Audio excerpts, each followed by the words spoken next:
Dopo il turno di riposo di domenica prossima, nelle successive 3-4 giornate il campionato di Serie D potrebbe far registrare degli scossoni, con l'Akragas favorito per tornare in testa alla classifica.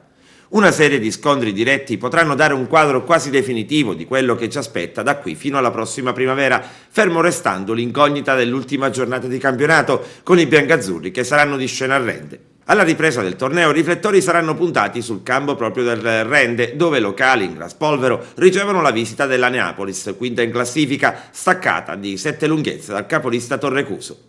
I biancazzurri di Vincenzo Feola giocano invece sul terreno della penultima della classe, il comprensorio Montalto, che è in caduta libera, malgrado il ritorno in panchina di Nappi.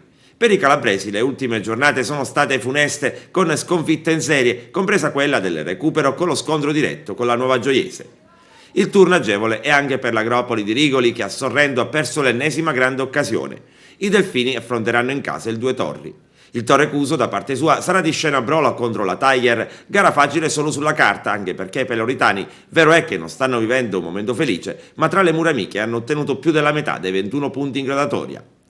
Alla giornata successiva, la 22esima, le sfide più attese sono quelle tra Neapolis Agropoli e Frattese Rende, mentre l'Akragas andrà a rendere visita al Due Torri e il Torrecuso riceverà il Marcianise, la squadra più strana del torneo, capace di qualsiasi impresa, ma anche di cedere a qualunque avversario. Alla 23esima giornata il big match è Rende Torrecuso, con l'Akragas che all'Esseneto riceve il noto di Pippetto Romano, che ha raccolto 3 vittorie nelle ultime 3 giornate.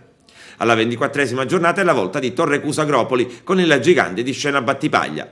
Calendario alla mano, i biancazzurri hanno il cammino meno difficile, si potrebbe anche pensare a un poker di vittorie e a quel punto difficilmente il primato non verrà conquistato. Il Torrecuso, soprattutto in trasferta nelle ultime giornate, ha sempre raccolto poco o addirittura nulla, l'Akragas fuori dalle mura amiche ha raccolto di più. Non saranno forse decisive le prossime 4 gare, ma di sicuro diranno parecchie cose. Ecco perché la pausa del torneo arriva al momento opportuno. In questo modo Feola avrà anche la possibilità di recuperare qualche infortunato, in particolare Alessandro Bonaffini, che comunque sembra essersi ristabilito definitivamente.